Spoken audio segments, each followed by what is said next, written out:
those of you who like Ferraris or cars in general, well, here's a game for you.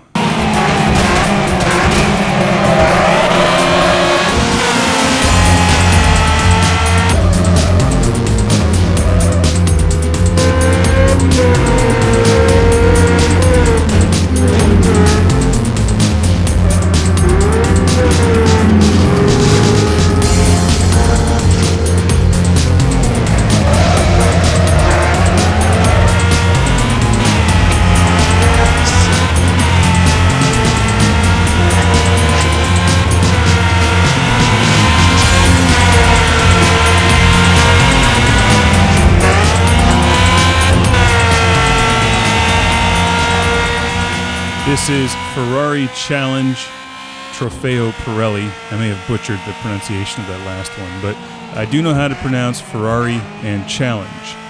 And that's what this game is. And this is on the PlayStation 3, and it's quite simply one of the best driving games I have ever played.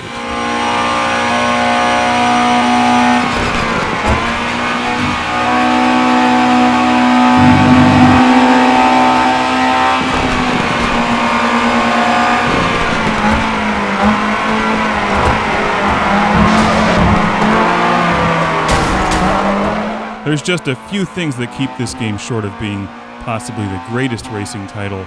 It comes close. It's an excellent racing title, but not the best. I'll get to the few negatives a bit later, but let's start with the immense list of positives. For starters, the driving in this game is fantastic. It's a simulation driving game, so if you're used to playing something like Ridge Racer or Burnout Paradise, this is completely different. This is even more of a simulation racing game than Forza 2 or the Gran Turismo series. I'd say it's probably more like Gran Turismo 5 Prologue than anything. It's actually very similar to that game. If you want Lamborghinis or Hondas or custom vans, El Caminos, Subaru Brats, you'll have to look elsewhere. The only cars we have in this game are Ferraris. So there's really not a whole lot to complain about because there's a whole lot of Ferraris. And most of us don't have a garage full of Ferraris in real life, but this game allows you to do that. There's more than 50 Ferraris in the game, I believe, according to the packaging, and you win them as you progress through the game. I've got about 8 or 9 of them now, and there's a nice variety of Ferraris in there. You can customize the paint job and even add some racing stripes in there. It's similar to the Forza 2 design tools, but not quite as intuitive.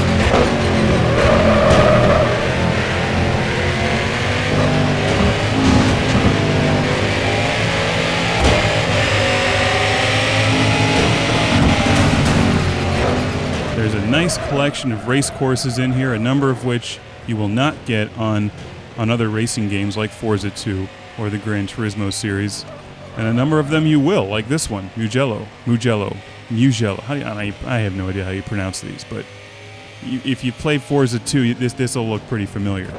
I love the way it's recreated here. This game feels a bit slower than Forza 2 or the Gran Turismo games, and I think that's due to the fact that the racing environments are larger, not that you're actually driving slower or that the game itself is slower. It seems bigger.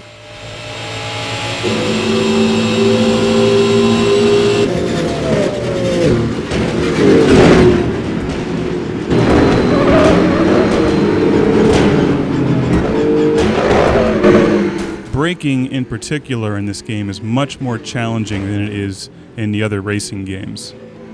You have to become very familiar with each of these different cars, how to brake into these turns and learn the tracks. It's a tremendous challenge. If you love driving games, I highly recommend you definitely look into this one.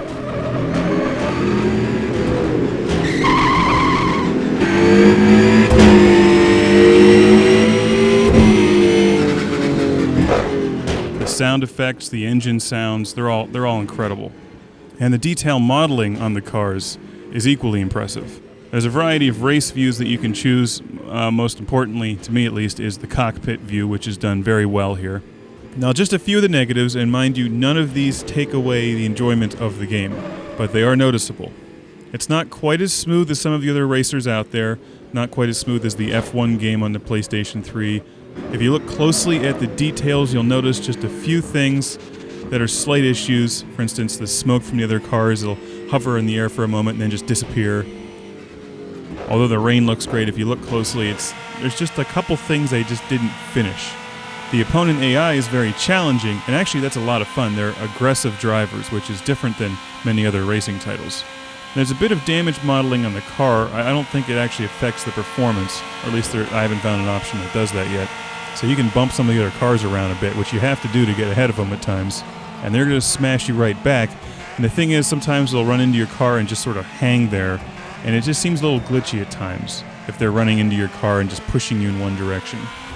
Also, the opponents in the rearview mirror look weird. So watch the video closely and just take a look at that.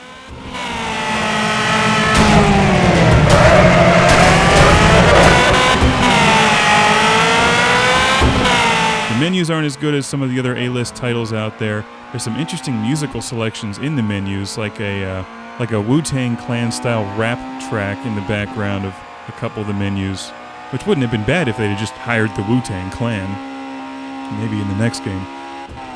Wu-Tang Ferrari driving. Oh, that'd be awesome. That'd be such a good game. And sometimes there's trees that pop in the graphics in the distance, and I'm only being this particular because I like this game as much as I do, and because they're so close to perfection.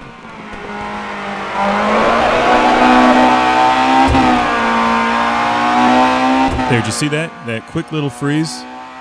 That's my biggest gripe with the game. It's like the video chokes on itself at times. There's times where it just seems to hang up the screen a bit, just for a split second. When you're driving, there's a lot going on screen. It's as if it just freezes for just a split second, like a 20th or 30th of a second. And I've seen that happen with some other driving games, but it seems to happen here more often than other ones. Also, there's no speedometer in the cockpit view of most of the cars I was driving, which is kind of interesting. I'm looking everywhere for it, but you just end up driving without really knowing how fast you're going, which I suppose could be more realistic, but you end up figuring out on each track where to brake, depending on what gear you're in or what your car sounds like. And that's the end of part 1. In part 2, I'll get into more of the actual tournament racing, the challenges, the arcade mode, the trophy mode. And you know I like driving games on this show, and this one is up there with some of the really great driving titles, and surpasses them in some ways. So check it out, and see you back here in part 2.